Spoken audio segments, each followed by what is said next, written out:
The envelope sat on our kitchen counter like a ghost from the past. My hands trembled as I recognized the handwriting immediately. Emma, my daughter, who hadn't spoken to me in 3 years. I reached for it eagerly, my heart pounding with hope and fear. Margaret grabbed my wrist. "Wait," she said. I looked at her confused. "What's wrong?" She pointed at the postmark. "Can't you see?" I looked closer. The letter was mailed from Denver. Emma lived in Seattle. The handwriting was similar, but wrong. Someone had been practicing my daughter's signature. My name is Reginald, and at 68 years old, I thought I'd seen enough of life to avoid being blindsided. But 3 years ago, my world shattered in ways I never imagined possible. It started when my mother, Evelyn, passed away at 92. She'd lived a full life, saved every penny, and invested wisely, leaving behind an estate worth $3.2 million. In her will, she left the bulk to me with smaller amounts to my siblings, George and Patricia. The day after the funeral, Emma and her husband, Brian, sat in our living room. I'd always liked Brian when they first married 5 years ago. He worked as a financial advisor, dressed, well-spoke, smoothly. But that day something felt different about him. He leaned forward, hands clasped, speaking in measured tones. "Reginald, Margaret, we need to discuss Emma's rightful share of Evelyn's estate," Brian said. Emma sat beside him, her posture rigid. My daughter, who used to laugh at my terrible dad jokes and call me every Sunday, looked at me like a stranger. "Dad, I was Grandma's only grandchild. She loved me. Half of that money should be mine." My stomach dropped. Margaret reached for my hand under the table. We'd already allocated the inheritance. Margaret's breast cancer had returned, and treatment would cost hundreds of thousands even with insurance. The rest would secure our retirement after I'd spent decades as a forensic accountant helping others protect their wealth while building our modest nest egg. "Emma, honey." I started, but Brian cut me off. "Don't honey her. This is business, family business. Emma deserves her share." I explained about Margaret's cancer, about our retirement plans, about how her grandmother had specifically wanted the money to go to her children, not grandchildren. Emma's face hardened with each word. "You're choosing money over your daughter," she said, tears streaming down her face. But they weren't sad tears. They were angry ones. "That's not what this is," Margaret said softly. "We love you. This has nothing to do with choosing." Brian stood abruptly. "Come on, Emma. Your parents have made their position clear. They value their comfort over their daughter's future." Those were the last words they spoke to us.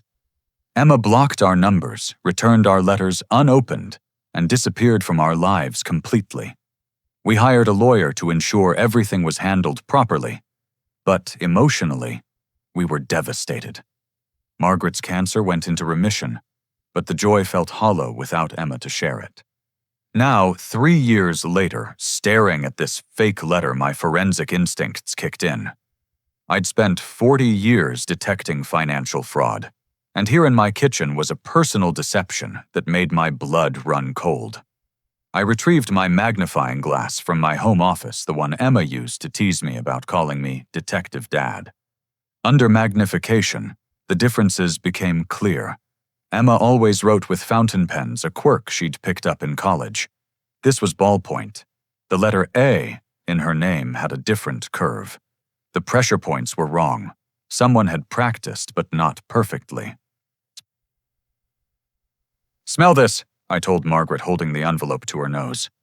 She recoiled slightly. "That's Brian's cologne. That awful musky one he always drenched himself in." I opened the letter carefully, photographing it first. The message was brief. "Dad, I miss you. Can we talk, Emma?" Simple. Exactly what someone might write if they were forging a reconciliation letter. But Emma would have written paragraphs. She would have explained, apologized, or defended. She wouldn't have sent 4 bare sentences. "The hang-up calls," Margaret said suddenly. "Remember from Seattle numbers." For the past 6 months, we'd been getting calls that disconnected when we answered. Always from Seattle area codes. Always when Brian would typically be at work. I pulled out our phone records, spreading them across the kitchen table. The pattern was clear. Calls at 10 in the morning, 2 in the afternoon, 8 at night. Brian worked 9 to 6. I made a decision that would change everything. I called Carl Morrison, a private investigator who'd helped me with corporate fraud cases. Carl was expensive, but thorough, a former FBI agent who understood both financial crimes and family dynamics. "I need you to find out if my daughter is trying to contact me," I said after explaining the situation. Carl's investigation took 2 weeks. What he discovered made my hands shake with rage.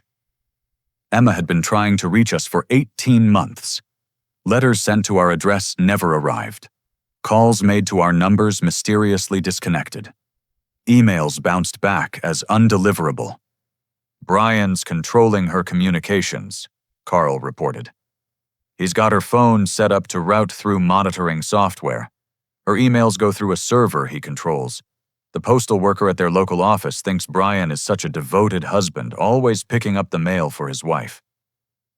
But the worst revelation came when Carl handed me a folder of printed emails. Brian had been sending Emma messages from a spoofed account that looked like mine. Messages rejecting her apologies, telling her she was dead to me, that Margaret and I had moved on. Each one crafted to twist the knife a little deeper. My daughter had been living in a prison of lies for 3 years, believing her parents hated her. And I'd been sitting here nursing my wounded pride, never imagining the truth could be so sinister. "There's more," Carl said, his expression grim. "Brian's in trouble. Big trouble. And Emma might be in danger." Carl's next words hit me like a sledgehammer. Brian owed $847,000 to some very dangerous people.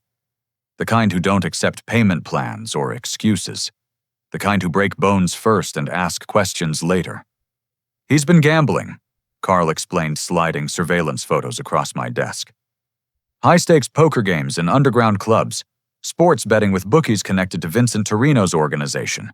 He's been losing big for 2 years, borrowing to cover losses, then losing more." Vinny Torino. Even in my suburban life, I knew that name.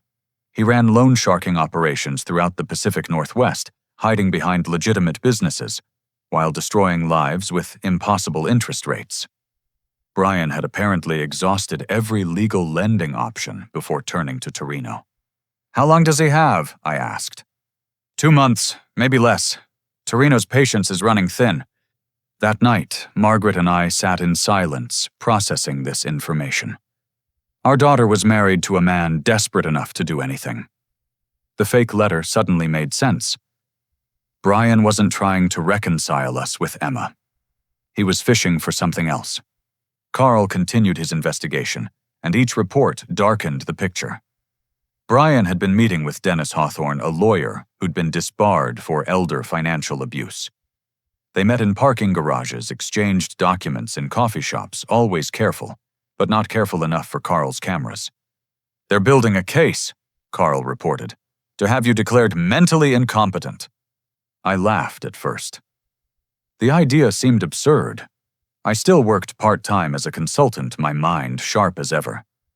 But Carl showed me their strategy. Brian had been collecting evidence for months. Videos taken during family gatherings before the estrangement edited to show only moments of forgetfulness. Everyone over 60 occasionally forgot names or misplaced keys, but strung together, edited carefully, it could paint a concerning picture. "He's been studying your finances too," Carl continued. "He knows about your retirement portfolio. $4.7 million. A lifetime of careful saving, smart investing, and living below our means. To Brian, drowning in debt, it must have looked like salvation. If he could get Emma appointed as my conservator and himself as her financial representative, he'd have access to everything. I hired Jake Patterson, a computer security expert, to dig deeper into Brian's digital trail. What Jake found turned my stomach.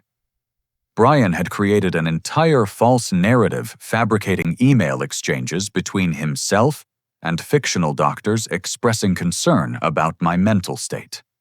He'd even created a website for a fake memory care facility, complete with forged admission paperwork bearing my signature. "He's thorough," Jake admitted. "If I didn't know better, I'd think you really were showing signs of dementia." The plan was elegant in its cruelty. Brian would present Emma with evidence of my declining mental state, playing the concerned son-in-law.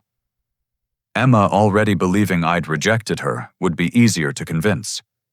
She'd petition for conservatorship out of duty, not knowing she was handing Brian the keys to steal everything. But Brian had made one crucial mistake. He'd underestimated the old man he was trying to con. I assembled my team: Carl for investigation, Jake for digital warfare, and Harold Fitzgerald, my attorney for 30 years. Harold, 75 and sharp as surgical steel, listened to everything with growing disgust. "We'll bury him," Harold said simply. "But first we protect your assets." We spent days restructuring my finances, creating irrevocable trusts, adding layers of protection that would withstand any competency challenge. Every document was witnessed, notarized, and filed in triplicate.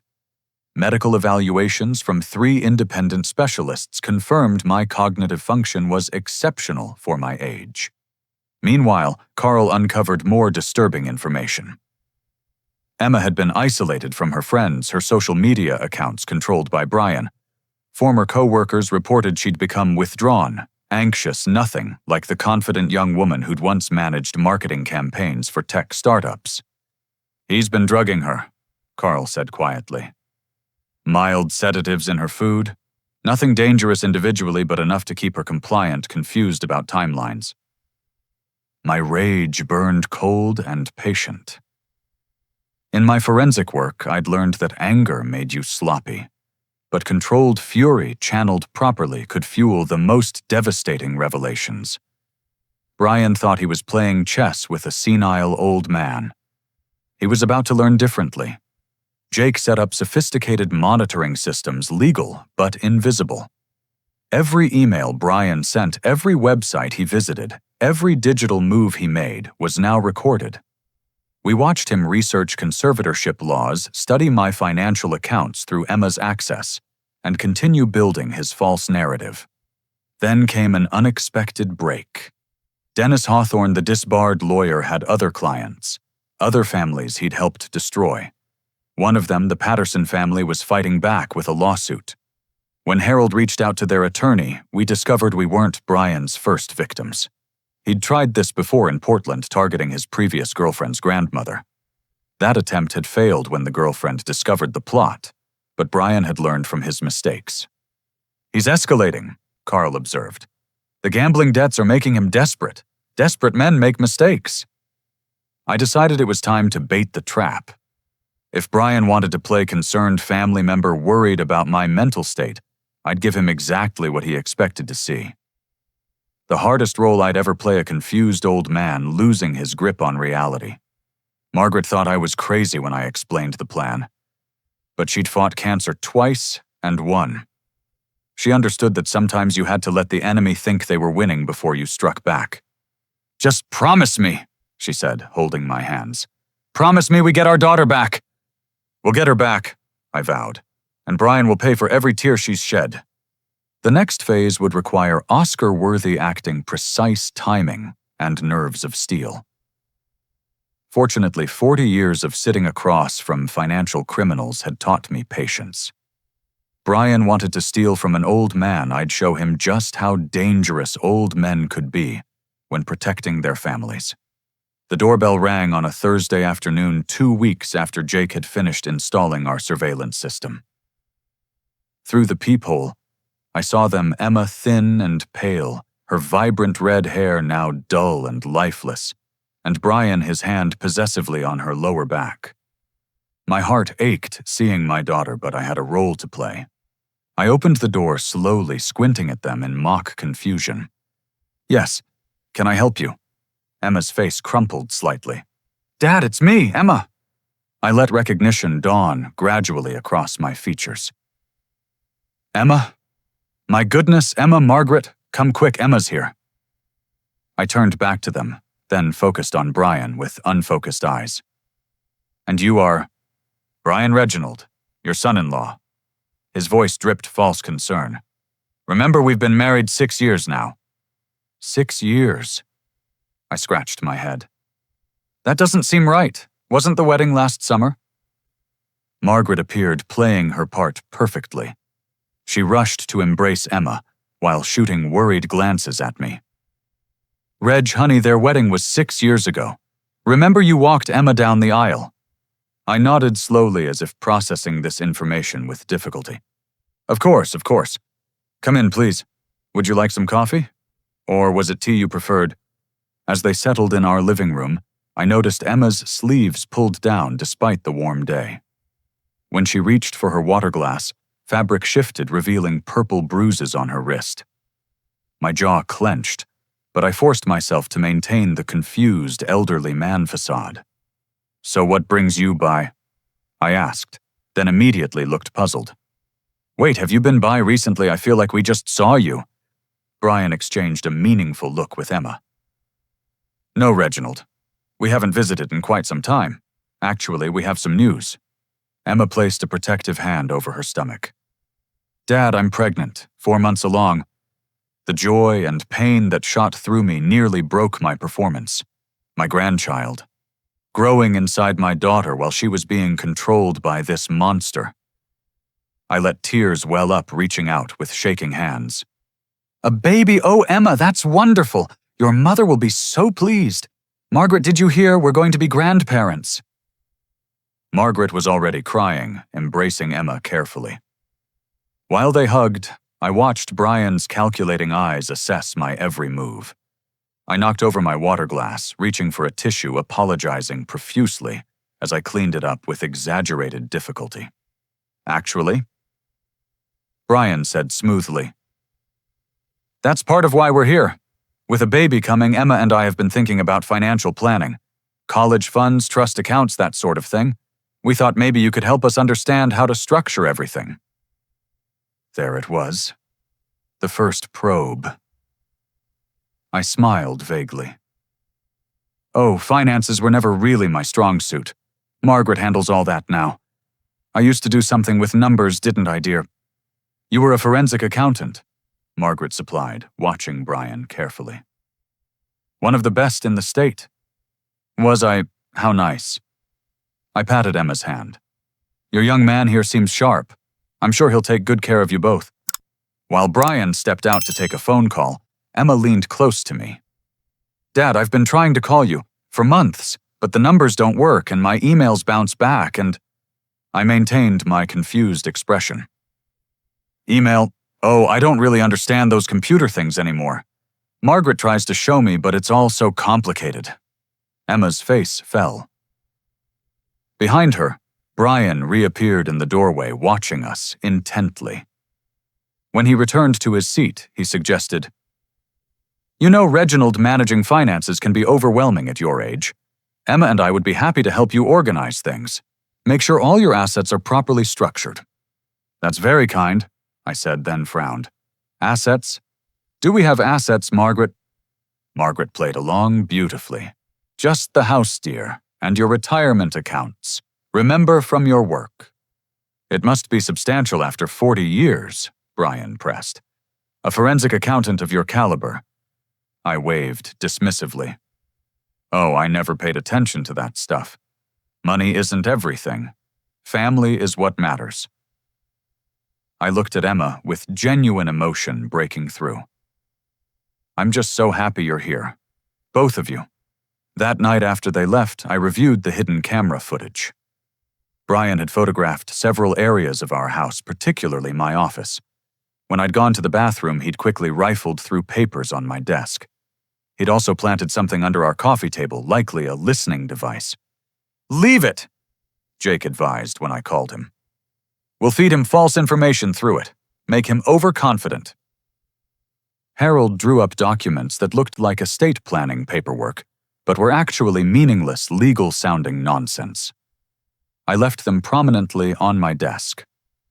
Margaret and I had scripted conversations near the bug about my confusion over bank accounts and my worry about remembering passwords.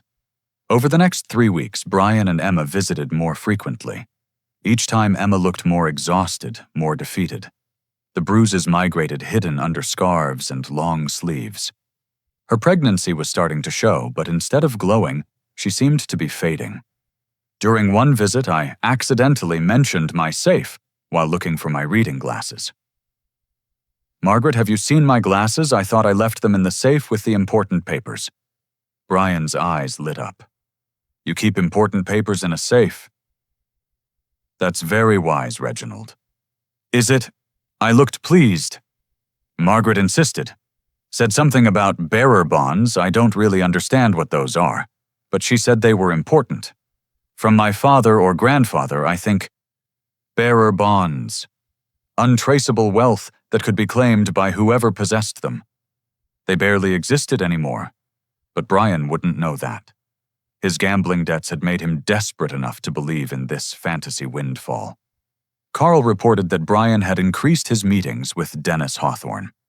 They now had a full presentation, prepared complete with my edited videos and forged medical opinions. The plan was to file for emergency conservatorship within 2 weeks, claiming I was a danger to myself and my finances. But I had my own timeline. Jake had discovered Brian was meeting with Tony Torino Vinny's enforcer in 3 days. The pressure was mounting. Brian needed money fast, and he was running out of options. I met with Dr. Patricia Caldwell, one of the state's most respected neurologists. She put me through comprehensive cognitive testing, all recorded and witnessed. My results placed me in the top 5% for my age group. She prepared a detailed report that would demolish any claim of mental incompetence. "Whatever you're planning," she told me, "be careful. Desperate people do desperate things." She was right. The next day, Emma called Margaret from a payphone at a grocery store, sobbing. Brian had found her burner phone, the one she'd hidden to try contacting us. He'd destroyed it and threatened to take the baby away if she contacted us again. "Please," she begged Margaret. "I don't know what to do. He's not who I thought he was. Dad was right about everything, but now I'm trapped." Margaret held the phone so I could hear. Every word tore at my heart. But we couldn't reveal our plan yet. One wrong move, and Brian might take Emma somewhere we couldn't follow. "Sweetheart," Margaret said carefully, knowing Brian might be listening. "Your father and I love you, no matter what. Remember that." The next visit, I escalated my performance. I called Brian by the wrong name twice and asked Emma if she was one of Margaret's friends from book club. Brian could barely contain his excitement. He stepped out to make a call, and through the bug Jake was monitoring, we heard him tell Hawthorne, "It's progressing faster than we thought. Move up the timeline." They planned to strike during Emma's baby shower. Brian insisted on hosting it at our house, claiming it would be easier for my condition. The guest list included several people Brian had convinced to witness my confusion. What Brian didn't know was that half the guests would be undercover law enforcement, and every moment would be captured on hidden cameras. The trap was set. Brian thought he was closing in on millions. Instead, he was about to lose everything, including the wife he'd terrorized and the child he planned to use as a weapon. The silent wolf was ready to show his teeth. 3 days before the baby shower, Carl's surveillance revealed Brian's masterstroke. He hadn't just hired actors to pose as medical professionals for my evaluation. He'd created an elaborate production, telling them they were part of a documentary about families dealing with dementia. The director, actually one of Hawthorne's associates, had given them scripts highlighting specific diagnostic criteria for cognitive decline. "They believe they're doing something noble," Carl explained, showing me the casting calls and contracts. "Helping raise awareness about elder care." Brian promised them their footage would help thousands of families. The cruelty of it was breathtaking. These actors thought they were contributing to a good cause while unknowingly participating in elder fraud. But their contracts contained a fascinating loophole that Jake exploited. Since they were hired for a documentary, we could claim rights to any footage as the subjects being filmed. Dr. Patricia Caldwell agreed to be on standby with her team of legitimate neurologists. When the fake medical team arrived, they'd find themselves replaced by actual professionals who knew exactly what to look for. Harold prepared cease and desist orders for the documentary ready to serve the moment cameras rolled. Meanwhile, I discovered something that made my blood boil. Jake's monitoring revealed Brian had been increasing Emma's sedative doses. Her pregnancy made her more susceptible, and she'd been experiencing dizzy spells and memory gaps. He convinced her it was pregnancy brain gaslighting her about conversations that never happened, and agreements she never made. One evening while reviewing surveillance footage, I noticed Brian entering my home office during their last visit. He'd picked the lock on my desk drawer and photographed documents I'd strategically placed there. Fake account statements showing millions in bearer bonds dated 60 years ago with my grandfather's name. The bonds were completely fabricated high-quality forgeries Jake had created using historical templates. "He took the bait," Jake confirmed. "He's already researched how to cash bearer bonds, even contacted dealers in rare securities." The fool was so blinded by greed he never questioned why someone would keep millions in bearer bonds in a desk drawer. His gambling debts had destroyed his judgment. Vinnie Torino's deadlines had eliminated his caution. I decided to add another layer to the trap. During a carefully orchestrated phone call that Brian's bug would capture, I told Margaret about moving the really valuable stuff to the basement safe. "The one behind the water heater?" Margaret asked, following our script. "No, the floor safe in the workshop, under the tool cabinet. The combination is Emma's birthday, remember? Oh, I shouldn't say that out loud." Brian's digital footprint showed him immediately researching floor safes and how to crack them. What he'd find was a decoy safe I'd installed 20 years ago during renovations forgotten until now. Inside, I placed more fake bearer bonds along with copies of every forged document Hawthorne had prepared, annotated with corrections in red ink exposing their falsifications. Carl brought disturbing news the next day. Brian had taken out a life insurance policy on Emma without her knowledge. $1 million with himself as sole beneficiary. The policy had a 2-year suicide clause, but accidental death would pay immediately. "He's beyond desperate," Carl warned. "He's considering all options." I felt ice in my veins. We'd been playing a long game, but Emma and the baby were in immediate danger. I called an emergency meeting with Detective Sharon Kowalski, who'd been building a parallel case against Brian for elder fraud. She agreed to have undercover officers at the baby shower posing as guests. "The moment he makes his move, we'll be ready," she assured me. That night, Emma called the house crying. Brian was out, and she'd found his hidden notebook documenting his surveillance of us. Pages of notes about my symptoms, my daily routines, the house layout. But what terrified her most were practice signatures. My signature, Margaret's, even Emma's own repeated hundreds of times until perfect. "He's been forging everything," she sobbed. "Dad, I think he's forged my signatures on things I don't even know about. What do I do?" "Come home," I said, dropping my confused act entirely. "Right now, pack nothing. Just get in your car and come home." "I can't. He has trackers on my car, my phone. He'll find me. And he said if I leave, no one will believe me about the baby, that he'll make sure I look crazy." The call ended abruptly. Brian had returned. Through his bug, we heard him questioning her about who she'd called. Emma lied, saying it was about the baby shower preparations. His voice was cold, suspicious, but he seemed to buy it. 2 nights before the shower, Tony Torino himself appeared at Brian's apartment. Carl's long-range surveillance captured the meeting. Tony wasn't subtle. Payment in full by month's end or consequences would be severe. Brian promised he'd have the money that a major windfall was imminent. "It better be," Tony warned. "Your wife's real pretty. Be a shame if she had an accident. Brian's response chilled me. Accidents can be profitable too. That changed everything. I called Detective Kowalski immediately. She agreed to move up their intervention. The baby shower would become Brian's downfall, but we had to ensure Emma's safety first. I made arrangements with Dr. Caldwell to have an ambulance on standby, staffed with EMTs, who were actually police officers trained in medical response. If Emma showed any signs of distress, they'd be there instantly. The morning of the shower, I did something I hadn't done in years. I prayed. Not for myself, but for Emma and my unborn grandchild. Margaret found me in my office staring at photos of Emma as a child. Her first bike ride, high school graduation, her wedding day when I'd still believed Brian was good for her. "We'll get her back," Margaret whispered. "We have to," I replied. "I won't let him destroy her." The guests would arrive at 2. Brian and Emma at 1:30. The fake medical team at 3, though they'd be intercepted and replaced. Tony's deadline was days away. Brian's desperation was peaking.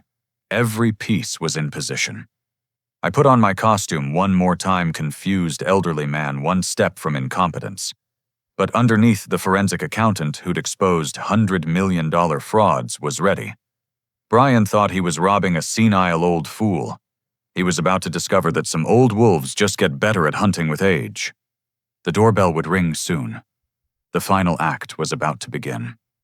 The baby shower started like a twisted Norman Rockwell painting. Pink balloons bobbed against our ceiling while Emma sat pale and drawn in the chair of honor, forcing smiles as guests arrived. Brian played the devoted husband, refilling her water, adjusting her pillows, all while his eyes darted constantly to his watch. I shuffled around, greeting guests deliberately, mixing up names. "So nice to see you, Patricia," I said to Emma's friend, Ashley, who'd driven down from Portland. "It's Ashley, Mr. Reynolds," she corrected gently, playing along with what she thought was genuine confusion. What the guests didn't know was that Detective Kowalski sat in our neighbor's house with a surveillance team watching through the cameras Jake had upgraded. 3 undercover officers mingled as guests, including one posing as Margaret's cousin from Kansas. At 2:45, I made my move. "Oh dear," I announced loudly. "I forgot to get the special gift from the basement, the family heirloom for the baby." Brian's head snapped up. "Do you need help, Reginald?" No, I know right where it is. In the safe with the, what did Margaret call them, the bear bonds? Vorzaum." "Bearer bonds," Brian corrected, barely containing his excitement. I waved dismissively and headed for the basement door. Through my earpiece, Jake confirmed, "He's moving, checking his phone. He's pulling up the combination you mentioned."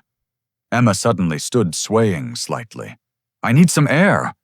Ashley immediately moved to help her, but Brian was faster. "I've got her. Probably just needs to lie down. I'll take her to the guest room." "No," Emma said firmly, the first time I'd heard her oppose him in months. "I want Ashley." Brian's mask slipped for just a moment, revealing the cold fury beneath. "Don't make a scene, sweetheart. Think of the baby." That's when things accelerated beyond our carefully planned script. The doorbell rang, and Margaret answered to find the medical evaluation team. But something was wrong. These weren't the actors Brian had hired. These were different people entirely.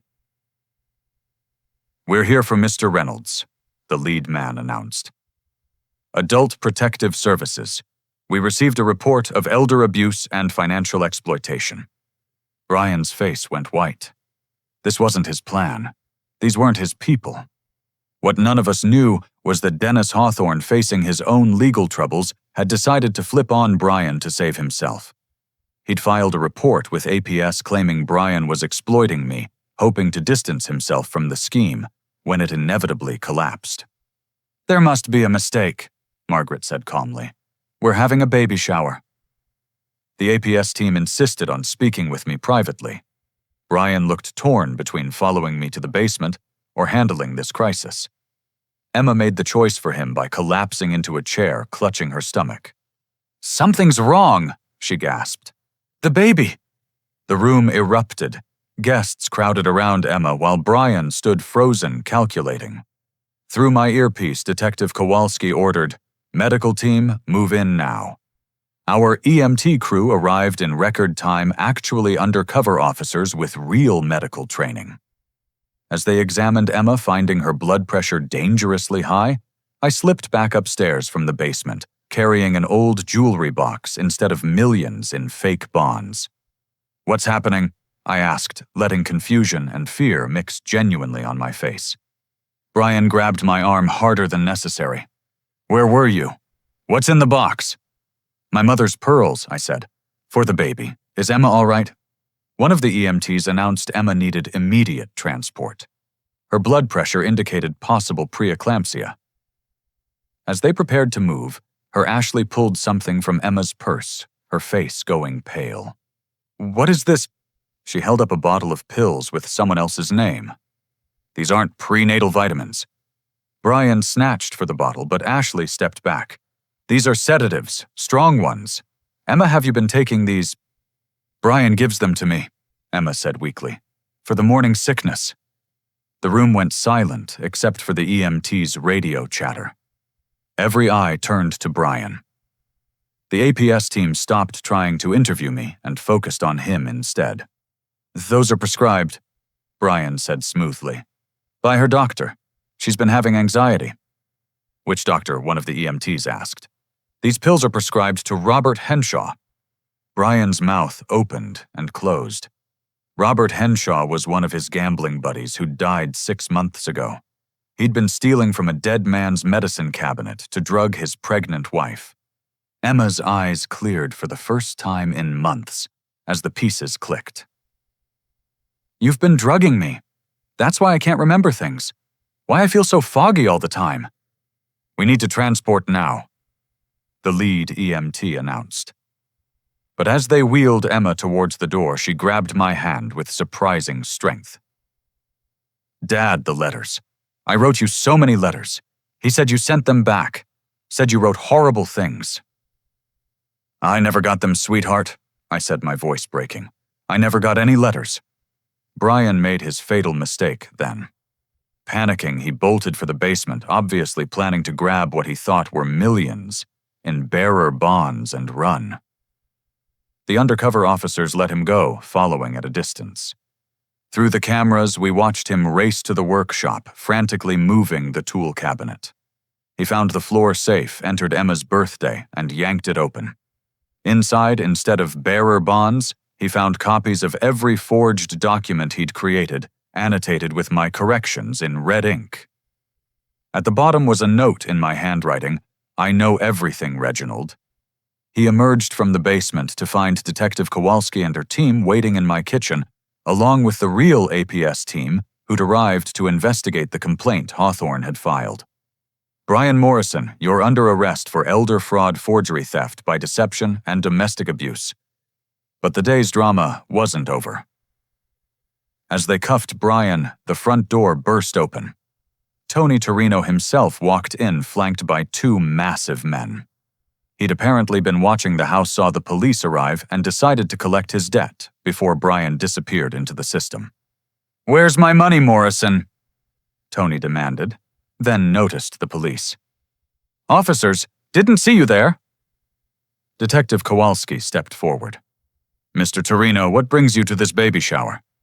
"Just wanted to congratulate the happy couple," Tony said smoothly. "Heard they might be coming into some money soon." Brian handcuffed, and desperate started babbling. "The old man has millions bearer bonds in the basement. I can get them. Just give me 5 minutes." I stepped forward, dropping my confused act entirely. "There are no bearer bonds, Brian." "Never were. Just a forensic accountant who spent 40 years learning how criminals think." The look on Brian's face was worth 3 years of heartache. Tony turned his cold eyes on Brian, understanding he'd been played by a mark who had nothing. "Seems like you've got bigger problems than me now," Tony told Brian. "But don't worry. We'll talk when you get out. In 25 to 30 years. As they led Brian away, he screamed about setups and entrapment. The guests, half of whom were recording on their phones, captured every second. By evening, the videos would go viral, the devoted husband exposed as an abuser, the financial advisor revealed as a fraud. I rode with Emma to the hospital. Free from the sedatives, she began remembering things Brian had made her forget. The fights about contacting me. The letters she'd written in secret. The times she'd tried to leave only to wake up confused and apologetic. "I'm sorry, Dad," she wept. "I'm so sorry. He convinced me you hated me, that I was worthless without him." "You have nothing to apologize for," I said firmly. "Nothing. You were a victim. But you're safe now." At the hospital, as they stabilized Emma's blood pressure and confirmed the baby was healthy, despite everything, Margaret and I held our daughter for the first time in 3 years. The road to healing would be long, but we'd taken the first steps. Brian's arrest was just the beginning. The investigation would reveal the depth of his crimes, the other families he'd targeted, the lives he'd destroyed. But for now, all that mattered was Emma's safety and the grandchild who'd survived against all odds. Sometimes the greatest victory isn't in the clever trap or the perfect evidence. Sometimes it's in the simple act of getting your family back broken, but breathing ready to rebuild from the ashes of deception. The next morning, while Emma recovered in the hospital, Brian made bail. His mother, Catherine Morrison, had mortgaged her house to secure his release, believing her son's claims of innocence. What she didn't know was that Brian had already stolen $40,000 from her retirement accounts over the past year, forging her signatures with the same skill he'd used on Emma's documents. Detective Kowalski called me within minutes of his release. "He's desperate and dangerous. We've got surveillance on him, but be careful." Brian's first move surprised everyone. He went straight to Dennis Hawthorne's office. What he found there made him punch a hole in the wall. Hawthorne had disappeared, taking with him all the documents related to their scheme. The disbarred lawyer had seen the viral videos and decided to save himself by turning state's evidence. From his hospital bed, where he was being treated for the hand he'd broken, punching the wall, Brian called his mother. Jake monitored the call, recording every word. "Mom, I need you to do something for me," Brian said. "Go to Emma's father's house. In his basement, there's a safe with bearer bonds worth millions. They belong to Emma.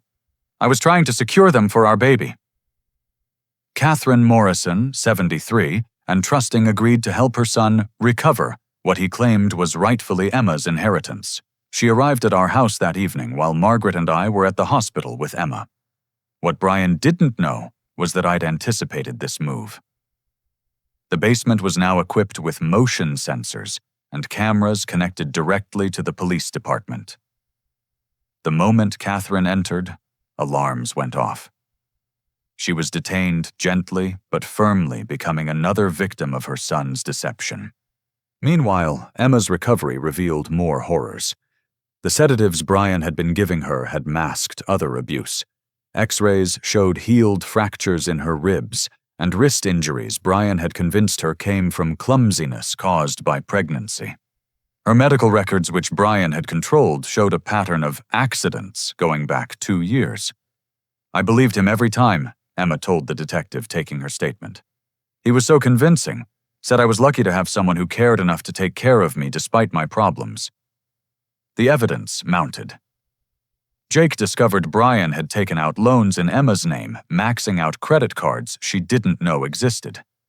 He'd drained her personal savings, sold jewelry inherited from her grandmother, and even tried to surrender her life insurance policy for cash. The total theft exceeded $300,000. But Brian wasn't done. Unable to access the fictional bearer bonds, facing decades in prison, and with Tony Torino's deadline approaching, he made one last desperate play. He contacted a documentary filmmaker offering to tell his side of the story for $50,000 up front. The filmmaker, intrigued by the viral videos, agreed to meet. Carl's surveillance caught the meeting. Brian spun an elaborate tale of elder abuse, claiming I'd orchestrated everything to keep Emma's inheritance. He painted himself as a whistleblower who'd discovered my dementia and tried to protect my assets from being squandered. The filmmaker seemed interested until Carl intervened, providing him with the real documentation of Brian's crimes. With only 48 hours until Tony's deadline, Brian became increasingly erratic. He broke into Emma's childhood friend Ashley's apartment looking for letters Emma might have hidden there.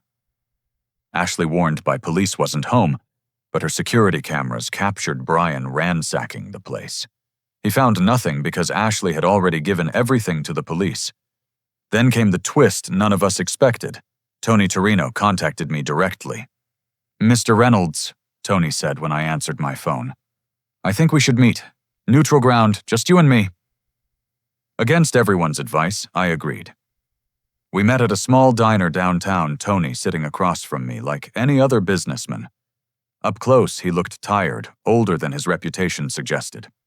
"Your son-in-law owes me a lot of money," Tony began. "He's not my son-in-law anymore," I corrected. "And he never had any money to gamble with. He stole every penny from my daughter and others." Tony nodded slowly. "I'm starting to see that. My guys did some digging after the arrest. Seems Morrison owes money all over town. Been running games on multiple families." He slid a folder across the table. Inside were photos and documents showing Brian's gambling history. But more importantly, there was evidence of Brian trying to involve other players in his schemes, promising them cuts of his fictional windfall. "He tried to get my nephew involved," Tony said quietly. "Told him about some old man with millions in bearer bonds.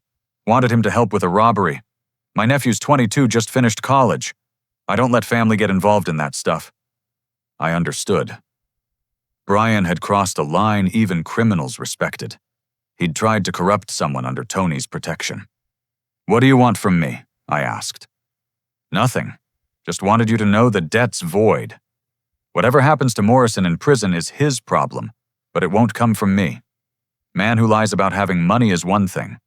Man who drugs his pregnant wife and steals from old ladies is another. We have standards." It was surreal finding an ally in a loan shark. But Tony's disgust was genuine. He'd built his illegal empire on vice and greed, but apparently drew the line at Brian's brand of cruelty. The next day brought Brian's final gambit. With Tony's threat removed but prison looming, he decided to run. He'd hidden an emergency stash of cash, 20,000 stolen from various victims over the years. He made it as far as the state line before Detective Kowalski's team stopped him. In his car, they found evidence of his complete moral bankruptcy, forged medical power of attorney documents for both Emma and me, a new insurance policy on his unborn child with himself as beneficiary, and detailed plans to flee to a non-extradition country after staging a fatal accident for Emma. But the most damning discovery was a journal where Brian had documented his true thoughts. Pages of contempt for the stupid marks he'd fooled, detailed plans for future scores, and chilling notes about Emma too weak to leave. Perfect cover. If she becomes problematic, postpartum depression is believable. He'd never loved her. She'd been a tool chosen for her trusting nature and family connections. Every moment of their marriage had been a calculated performance, designed to position him for maximum profit. When Emma read excerpts from the journal, she didn't cry. Instead, a strength I remembered from her childhood emerged. The daughter who'd once stood up to bullies and defended younger kids was still there, just buried under years of systematic abuse. "I want to testify," she declared. "I want everyone to know what he did, not just to me, but to all his victims." The trial date was set. Brian would face charges for elder fraud, domestic abuse, forgery theft, attempted murder conspiracy, and dozens of smaller crimes. His mother, finally understanding the truth, withdrew her support and testified about her own stolen retirement funds. As we prepared for trial, I reflected on the strange journey that had brought us here. A forged letter had exposed a web of deception that might have destroyed my family. Instead, it had revealed the truth and brought my daughter home. Brian thought he was hunting a confused old man. He never realized that sometimes the best hunters are those who've learned patience through age, who've seen enough evil to recognize it instantly, and who have nothing more important than protecting their family. The silent wolf had won this round. But the final victory would come in the courtroom, where Brian would face the consequences of underestimating the power of a father's love and a family's resilience. The trial began on a crisp October morning, exactly 1 month after Emma gave birth to Grace. My granddaughter entered the world healthy, despite everything her mother had endured, 7 pounds of pure innocence, untouched by her father's evil. Emma named her Grace because, as she said, "That's what saved us. Grace we didn't deserve but received anyway." Brian entered the courtroom in an orange jumpsuit, his formerly styled hair now unkempt, his smooth-talking demeanor replaced by darting eyes and nervous twitches. The gambling debts, the isolation from his criminal network, and the comprehensive nature of the charges had broken his carefully constructed facade. Harold Fitzgerald, despite his 75 years, personally handled our family's interests, alongside the district attorney. He'd come out of semi-retirement for this, incensed by Brian's attempt to exploit the legal system for elder abuse. In 40 years of practice, Harold told the jury, "I've never seen a more calculated campaign of cruelty disguised as care." The prosecution's case was devastating. They started with the financial crimes, Jake Patterson testifying about the sophisticated digital forgeries, the spoofed emails, the elaborate false narratives Brian had constructed. The jury saw evidence of Brian's practice signatures, hundreds of attempts to perfect his forgeries. Then came the medical testimony. Dr. Patricia Caldwell presented my cognitive evaluation results, demolishing any claim of mental incompetence. The toxicologist explained how the sedatives Brian gave Emma could have harmed both her and the baby. The orthopedic surgeon detailed Emma's old injuries, inconsistent with accidents but typical of domestic abuse. Dennis Hawthorne, in exchange for a plea deal, testified about their conspiracy. He revealed Brian had done this before in Portland and planned to do it again after securing my assets. His testimony exposed a predator who specialized in exploiting family trust. But the most powerful testimony came from Emma herself. She sat straight in the witness chair, Grace sleeping in Margaret's arms in the gallery. Her voice never wavered as she described the isolation, the gaslighting, the slow erosion of her sense of self. "He didn't just steal money," Emma said, looking directly at Brian. "He stole 3 years of my life. 3 years when I believed my parents hated me. 3 years when I thought I was losing my mind. 3 years when every sunrise brought fear instead of hope." She produced a notebook she'd hidden in her car, documenting instances where her memories didn't match Brian's version of events. "I thought I was going crazy. He'd tell me we'd had conversations that never happened, that I'd agreed to things I'd never heard of. He'd move my belongings and deny it. Classic gaslighting, but when it's happening, you don't see it." The defense tried to paint Brian as a desperate man driven to extremes by gambling addiction. His attorney argued for leniency, claiming Brian needed treatment, not prison. But the carefully documented premeditation destroyed any sympathy. This wasn't a man who'd made mistakes in desperation. This was a calculating predator who'd viewed his wife and her family as nothing more than ATMs. Tony Torino made a surprise appearance as a prosecution witness.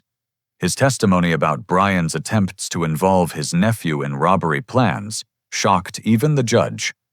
When a mob loan shark testifies against you for lacking moral standards, your case is truly lost. Catherine Morrison. Brian's mother provided the trial's most heartbreaking moment. She detailed how her son had systematically drained her retirement while looking her in the eye and promising to take care of her. She'd raised him alone after his father left, sacrificing everything for his education and future. "I created this monster," she wept. "I gave him everything and never taught him boundaries. Every time he got in trouble, I bailed him out. I enabled him until he believed consequences were for other people." Brian's journal entries were read aloud, each word, another nail in his coffin. His contempt for his victims, his detailed plans for future crimes, his chilling notes about viewing Emma as expendable once he'd secured the money. Even his own attorney looked disgusted. The jury deliberated for only 3 hours, guilty on all charges.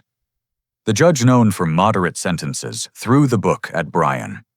25 years for the combined federal charges to be served consecutively, with 15 years for state charges. 40 years total, no possibility of parole for 20 years minimum. As they led Brian away, he turned to Emma one last time. "This is your fault. You and your family ruined my life." Emma stood holding Grace. "No, Brian. You ruined your own life the moment you decided other people existed only to serve your needs." Outside the courthouse, reporters waited. Emma gave a brief statement about surviving domestic abuse and financial exploitation. She announced the creation of the Grace Foundation, dedicated to helping women escape similar situations. The initial funding would come from the sale of everything Brian had bought with stolen money, the courts having awarded all recovered assets to his victims. 6 months later, our family gathered for Grace's baptism. Emma had started teaching again, her confidence slowly returning. She lived in a small apartment near us, rebuilding her independence while accepting help when needed. Therapy was ongoing, but her progress amazed everyone. Margaret's cancer remained in remission, the treatment funded by the inheritance Brian had tried to steal. We used part of the money to expand the Grace Foundation, which had already helped 12 women escape abusive situations involving financial control.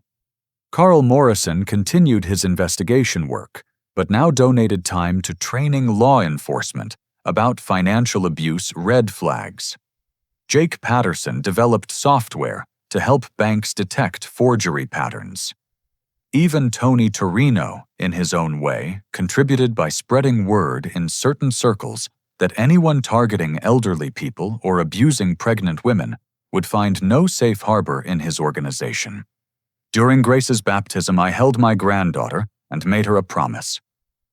"You'll grow up knowing your worth isn't measured in dollars, but in character.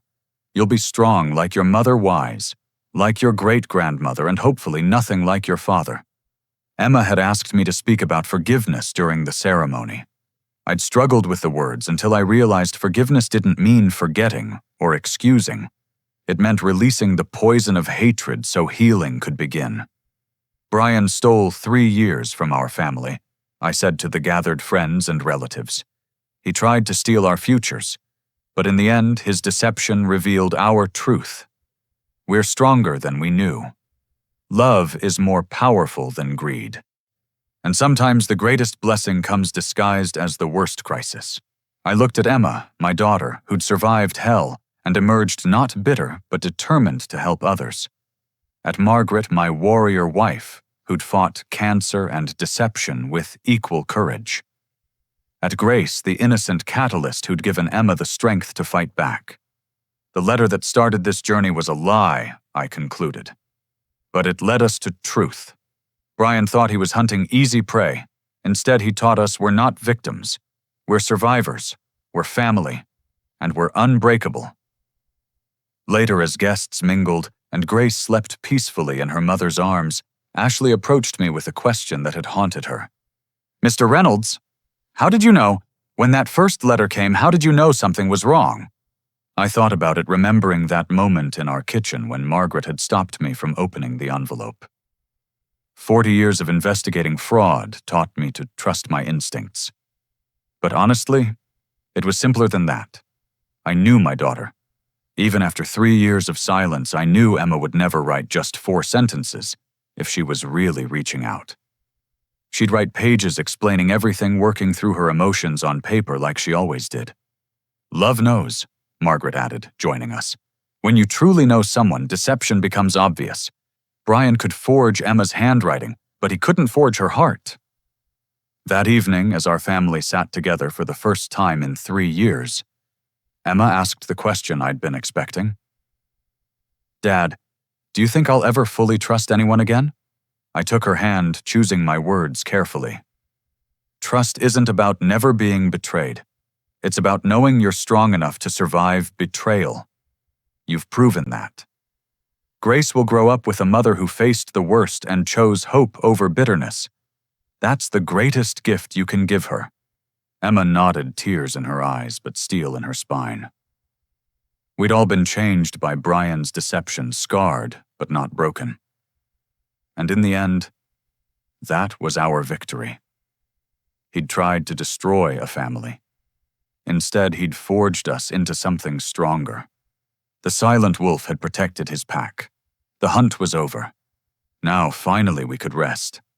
But I kept that first forged letter now framed in my office. A reminder that sometimes the worst deceptions lead to the greatest revelations, and that love, real love, always finds a way to reveal the truth. To everyone reading this story, I want to leave you with this thought. Trust your instincts when something feels wrong. Look closer at the things that don't quite fit. Protect the vulnerable, whether they're elderly parents or abused spouses. And remember that family isn't just about blood. It's about who shows up when the truth comes out. Brian thought he was smart, targeting an old man and an isolated woman. But he forgot that wisdom comes with age, that love motivates like nothing else, and that the truth, no matter how deeply buried, always finds its way to the surface. Watch for the signs, listen to the silences, and never ever underestimate the power of a family united against deception. Grace is 2 years old now, toddling around my office while I write this, playing with the calculator I once used to expose million-dollar frauds. She'll grow up knowing her story, understanding that she was born into struggle, but surrounded by love. She'll know that her mother is a survivor, her grandparents are fighters, and that truth is always worth pursuing. And if she ever receives a letter that doesn't quite feel right, she'll know to look closer. Some stories end with the villain's defeat. This one ends with a family's rebirth. Brian took 3 years from us.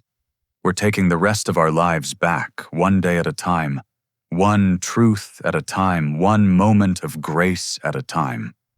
The wolf is no longer silent. He's teaching the next generation to howl. Fortsiken. A call to action.